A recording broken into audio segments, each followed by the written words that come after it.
It started with the buzz of a chainsaw and ended with handcuffs in the middle of the night. If you told me 6 months ago that something like this would happen on my quiet street in Willow Bend, I would have laughed and offered you a beer. Back then, my biggest worry was keeping the squirrels out of my tomato beds. Now, let's just say I've got motion sensor floodlights and an emergency contact at the local precinct. The first time I met Nine Lear was when she moved in 3 houses down. She had that smile, the tight kind, like someone trying to hide a lemon seed behind their teeth. She introduced herself while pointing at my mailbox, informing me it didn't meet HOA standards. I smiled, nodded, told her I'd look into it, and promptly forgot she existed. Until she didn't. That week, she filed complaints against 3 neighbors, one for a visible trash can, one for a basketball hoop that had been there since Bush was in office, and get this, one for wind chimes disturbing the natural harmony of the neighborhood. But me? I stayed off her radar. I keep my yard neat, not for the HOA, but because I like pulling into a driveway that makes me feel proud. I mow on schedule, edge the lawn, even repaint my shutters every spring. My backyard has a century-old white oak that anchors the whole lot. Big, strong, beautiful, just the kind of tree you build memories under. My dad used to say that trees are the best neighbors. They don't borrow your tools, they don't blast music at 2 a.m., and they don't care who you vote for. One Tuesday in April, I was in the middle of a Zoom call when I heard it, that distant mechanical hum that didn't belong. At first I thought it was city crews trimming the street trees, but the sound kept getting closer, sharper. I apologized to my client, hit mute, and stepped outside. And there she was, 9, in my backyard, holding a chainsaw almost as big as her ego, digging into the trunk of my oak like she was carving a Thanksgiving turkey. "What the hell are you doing?" I barked, half stunned and half ready to tackle her if she didn't stop. She paused mid-slice, turned to me like I'd interrupted her yoga class, and chirped, "Oh, good morning, Miles. Just taking care of the tree issue." Tree issue? I looked at the inch-deep cut she'd made and took a breath so deep I almost passed out. "That's my tree on my property and you're trespassing with a weapon." She laughed, actually laughed. "Well, according to HOA Bylaw 48B, trees over 35 feet need to be reviewed for potential storm damage. This one's at least 40. "You measured." "No, you guessed." I said, "And that bylaw doesn't exist. I've read the manual front to back." I stepped forward.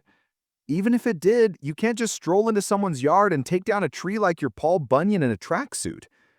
That's when she dropped the big reveal. "I'm the new HOA president, Miles. The election was last week. You'd know if you came to meetings."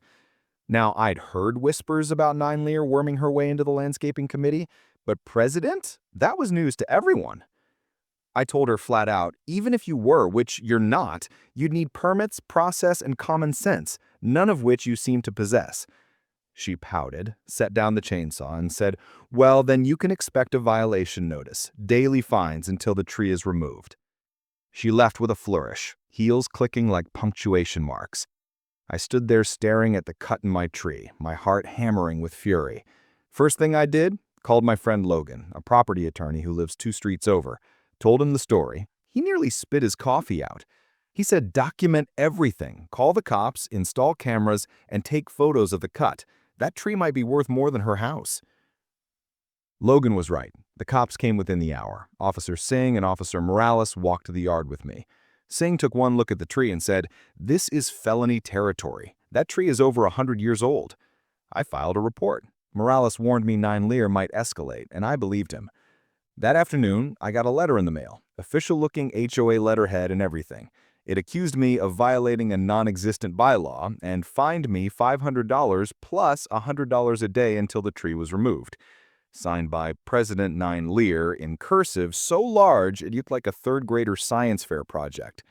I forwarded it to the actual HOA president, Glenn, who I've known for 5 years. He called me personally. He said, "She's not president. Elections aren't until October. She's on the landscaping committee and barely." Apparently, Nine Lear had submitted a dozen proposals for stricter property codes, including one that would ban ornamental lawn frogs. I installed cameras that day. Top of the line, infrared, night vision, motion tracking. My backyard started looking like Area 51. Just in time, too, because 5 days later, karma knocked. A storm blew in, a heavy rain, howling winds, one of those spring tempests that toss trash cans down the street like tumbleweeds. By noon, the power went out. By 2, I got curious and drove around the neighborhood to check for damage. That's when I saw it. Nine Lear's house, or more accurately, what was left of her roof.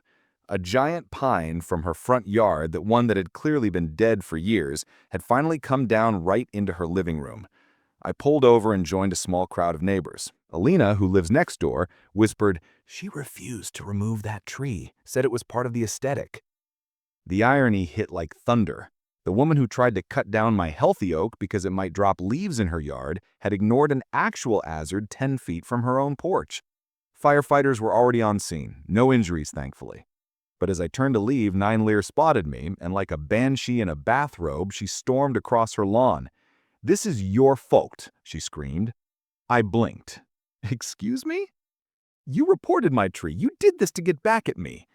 I didn't even know he had a dead tree, but she wouldn't hear it. She jabbed her finger at me, ranting about harassment and conspiracy, said I'd threatened her, trespassed, and intimidated her. That's when Alina stepped in like a guardian angel. "That's not true and you know it. Miles lives across the street. His tree doesn't even face yours." Other neighbors chimed in, muttering about her behavior. Then Officer Singh showed up again, probably for the downed power line. Nine Lear immediately turned to him and claimed I orchestrated the tree's fall as revenge. Singh raised an eyebrow. "Ma'am, are you suggesting Mr. Prescott summoned a storm?" Even Nine Lear had to pause at how absurd that sounded.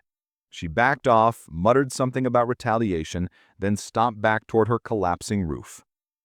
Later that week, Glenn called me again. The city had cited Nine Lear for multiple violations: unsafe tree, gutter drainage, even expired home repairs. And here's the kicker. Those reports came from Nine Lear herself. Apparently, in a bid to pressure the board for stricter enforcement, she filed complaints on every house, including her own. The city followed up, found most claims baseless except hers. Then things went quiet for a few weeks, until a knock at my door one Sunday morning. It was Officer Singh. "She came back," he said grimly. "Last night with a chainsaw. Security footage showed her scaling your fence at 2 a.m., chainsaw in hand, cutting into the trunk under moonlight like some deranged lumberjack." She got halfway through before a neighbor heard the noise and called it in. Officers arrived and caught her mid-slice. She was arrested on the spot and charged with felony destruction of property and trespassing. They brought in a city arborist who said the damage was too deep. The oak, my oak, had to be removed. I won't lie, I cried. That tree had been there before I was born. It shaded every dog I'd ever owned, every barbecue I'd ever thrown, every Sunday nap in my hammock. Losing it felt like losing a grandparent. But the neighborhood showed up. Alina organized a watch group. James from the HOA fast-tracked new security policies. Even old Miss Dunlop brought me peach cobbler and a handwritten recipe for growing blueberries. Then, one morning, a black SUV rolled into my driveway. A man in a suit stepped out. He introduced himself as Martin Lear, Nine Lear's ex-husband. He said, "I'm sorry. I've been hearing from our kids. I didn't know it had gotten this bad." He didn't make excuses, didn't ask for forgiveness, just said she needed help, but that doesn't make this okay. Then he handed me a card, a tree specialist, someone who worked with historic oaks, grew saplings from legacy acorns in upstate New York. Martin had already contacted him and offered to pay for everything: removal, transplanting, damages. I didn't know what to say. I just nodded. The trial was short. With all the footage, police reports, and prior warnings, Nine Lear took a plea: community service, mental health treatment, full restitution, and a court order to sell her home and leave Willow Bend permanently. For months later, we planted a new tree, a 15-year-old white oak grown from an acorn of a 300-year-old parent tree in upstate New York. We held a tree warming party. Neighbors brought food, the kids made signs, even old Glenn gave a little speech. And me? I planted that tree with my own hands, watered it, patted the soil, whispered something only it could hear. To new beginnings, to roots that run deeper than resentment, to communities that don't just survive but grow stronger. Now I've got a question for you. What would you have done in my place? Press charges, let karma work, or would you have found a different way to deal with someone like Nine Lear? Let me know in the comments. I'm genuinely curious.